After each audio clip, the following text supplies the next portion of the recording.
Welcome back. This is episode 24 of the Veterinary Business Video Show. In today's show, we'll consider the importance of leadership in veterinary practice and ask whether leadership skills can be taught. I'll show you a website promoting one of the corporate practice models in the United States, and we'll take a closer look at the resources available online for the Veterinary Business Briefing community. We'll look at a nifty business tool you can use to allocate income sources and expenditure items to each of the branches in your practice, and I'll let you have my quick business tip for this episode.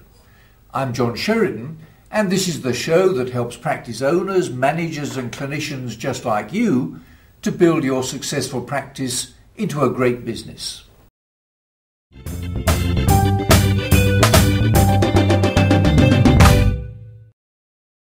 Just for a moment, let's consider two small animal UK practices, both generating well over £1 million a year and operating in modern, well-equipped premises and offering high standards of professional service for their clients.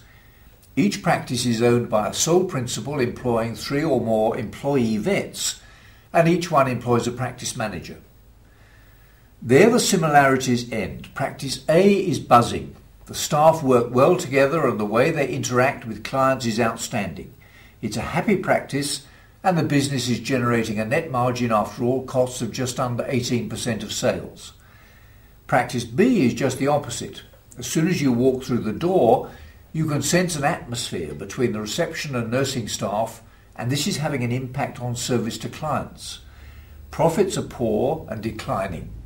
The manager is frustrated and the owner is close to burnout and wants to retire. The difference between these two practices depends largely on the leadership skills of the two owners. The owner of practice A is a great leader. He knows what he wants the business to achieve, he does his homework, he leads by example, he demands excellence, he takes care of his staff, and he tells them what needs to be done, not how to do it.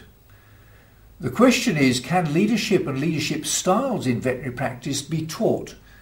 Or would it make more sense for the owner of practice B, for example, to find someone, maybe the practice manager, who has the necessary leadership skills to turn the practice round on his behalf? See what Mark Opperman has to say about leadership.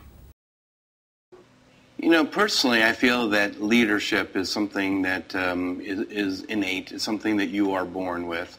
Certainly, people can be taught some leadership skills, but I'm not too sure you can take somebody that really is not a leader, that doesn't want to be a leader, that doesn't have the capabilities of doing that, and make them into a leader. You can certainly give them some responsibilities that they can oversee within the practice, and you can delegate some responsibilities to them. But, you know, my own background, I was an Eagle Scout, and I'm really very pro in scouting. And in fact, when my 2 boys were younger, I was a Scoutmaster. And you could see in the Scouts those that had leadership capabilities. And then it was very easy to develop those and, you know, really help them to blossom. But there were some that